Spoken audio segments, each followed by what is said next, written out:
Hi, welcome back. So we are going to start DevOps tools training from this series. So for this class, I'm going to explain what are all you need and what are the lab you need to do this training and what are the syllabus we are going to cover as part of this fresher DevOps and cloud architect program. Okay, so DevOps tools lab setup. Let's go inside. So hands-on lab. Most of this series going to be hands-on. One by one, I'm going to help you with the scripts, with steps, and also step-by-step procedure. All you need to do is you need to set up a lab. Make sure along with my videos, you are practicing as a hands-on use cases so that end of this complete training program, you will project yourself as a hands-on experience and move further in your career. So you need Linux admin knowledge to do this training. Of course, if you don't have core Linux admin knowledge, just practice the Linux commands and steps related to DevOps tools. But I strongly recommend to start your Linux administration learning. And you need a Google Cloud account. The reason is to do this DevOps tools, you need to have couple of missions have to be created. Say, for example, you need a Kubernetes, which you need minimum one master, one worker node 1, worker node 2. And the same way, you need a Jenkins machine, you need Artifactory machine, you need a web server. So you need to create multiple missions, which is completely free if you have Google Cloud account. Hub.docker.com account also you need to create to do this training. And github.com account is really must because we are going to give you hands-on with some sample code, which you can take the code as a input in your own repository so that you don't have any dependency in future. You can test multiple times on your own. And we need to integrate slack.com because most of the projects now they are automating with one collaboration tool, right? So slack.com also I will help you to explain how things are working in complete CI/CD. And you need a mail server. You can use your Gmail server or whatever mail you have.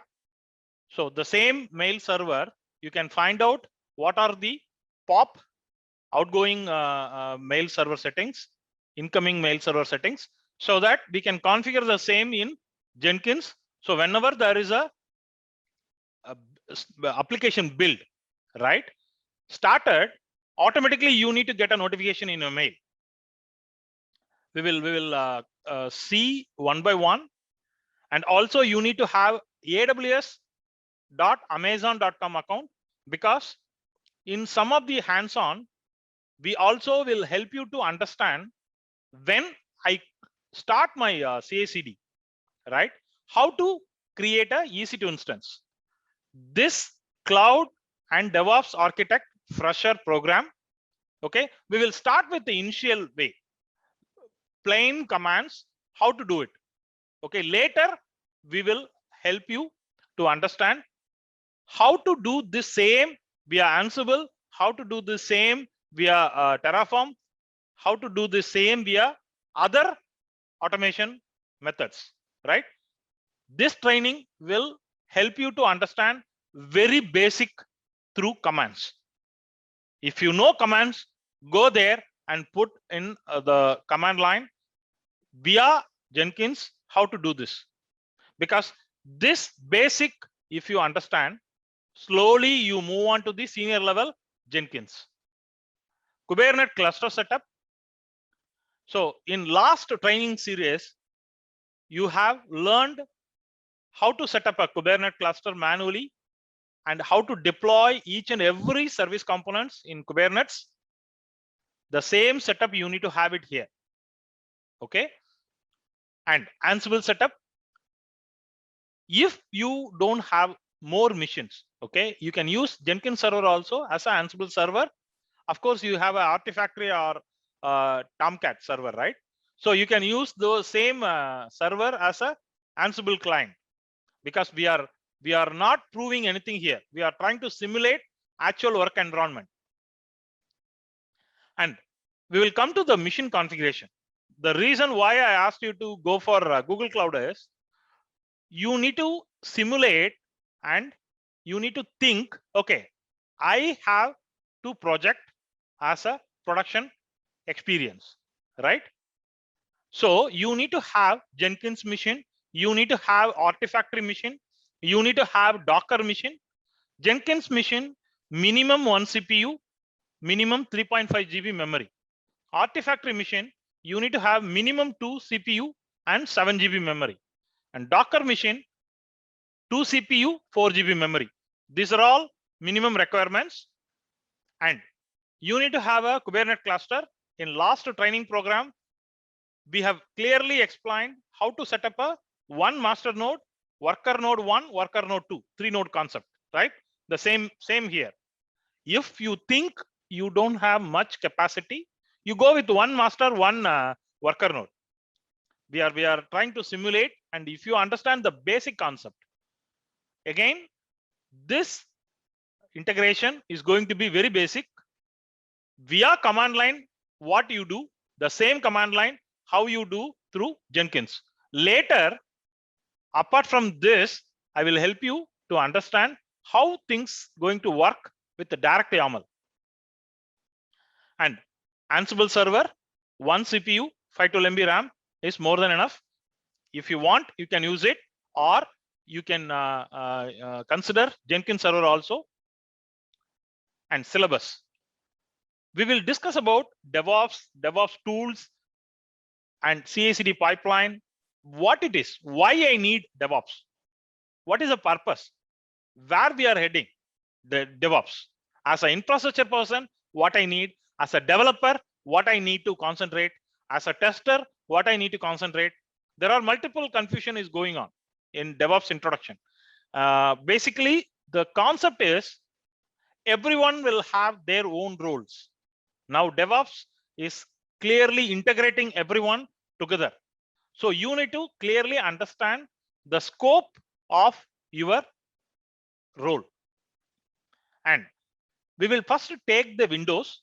I never prefer Windows, but to make things more easy, first we will do it in Windows in a very basic setup. Okay. If you have your personal laptop itself, you can do this exercise. You don't need any specific machine. We will set up a Maven environment. We will set up an Ant environment. We will set up a Gradle environment, and we will set up Tomcat installation. And we have some sample project. Using that, we will create Maven based build, Ant based build, and Gradle based build. And we will start actual training in Linux machine. So you need to have one Jenkins machine.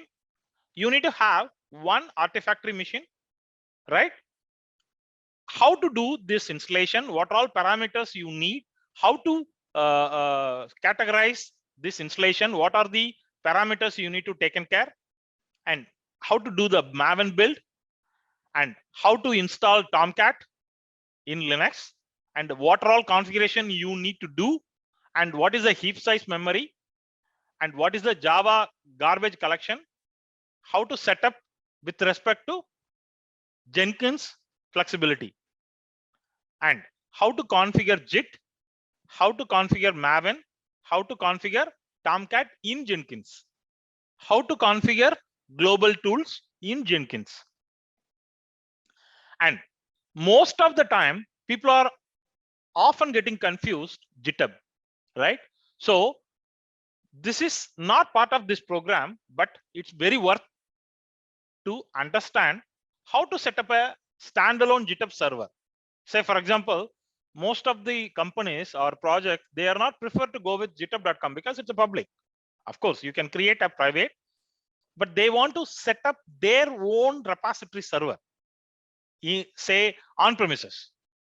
Okay, so there are other way around Bitbucket, there are other VSTS, everything. But if you have a Linux machine, you are doing a lot of POC, right? So to do that, how do you ensure your own private repository? How do you share it? So this, we will see it in detailed hands-on also. Once you got a very good understanding, it will be easy for you to explore yourself, right? And most of the people from my journey, people are so often afraid on the development part.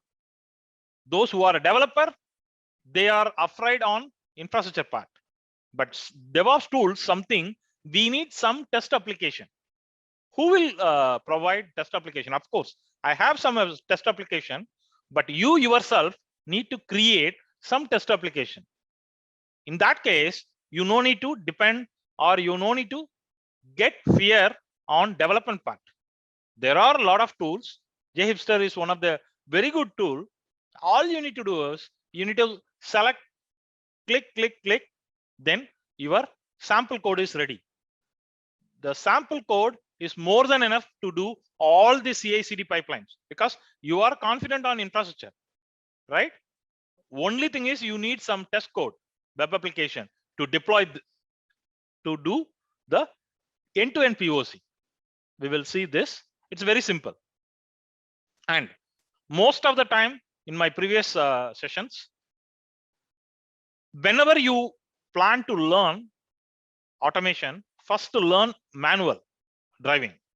So we will see how to do it, manual build and deployment, and then how to do automatic build and deployment without our manual intervention. And Jenkins clustering, this is one of the crucial part because whenever there is a workload increases, automatically the Jenkins has to take other cluster. So here, as part of this pressure program, I will help you to understand how the processing we can delegate to the other compute, right? So in next level, okay, how to build multiple Jenkins server, right? So we will see one by one.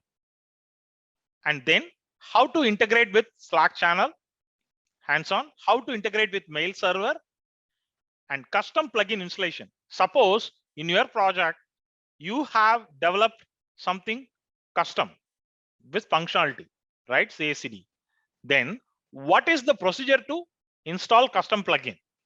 And how to integrate with Ansible? And how to integrate with Docker? How to integrate with Kubernetes? We'll see one small exercise as part of this pressure program so that you will understand how things are working. See, always I advise go with first small commands, okay, during the integration. So once you know how things are working, then start add all your detailed scripts, detailed Groovy scripts way of deployment, detailed Terraform way of deployments, detailed YAML way of deployments. So that is further. To start with, you know the manual commands, right? How to do this via Jenkins. We will see this. And then how to integrate with AWS Cloud. As I said, you know AWS commands, right? With that simple command, how to do it as part of, because you are a fresher. Now only you are starting your career, right? So to do this, you already know some small commands. Where those commands has to be executed from the Jenkins point of view. We will see this. And we will also start discuss some of the architecture, end-to-end DevOps tools, CI/CD pipeline, what it is, right? So the reason couple of people they asked, why in Azure training program, not released for Azure DevOps. The reason is, as I stated a couple of times, first you need to understand the manual part. After this, I will add Azure DevOps so that you know what is happening in the backend. Right? Stay tuned. We will come up with more hands-on session and use cases. Thanks for everyone.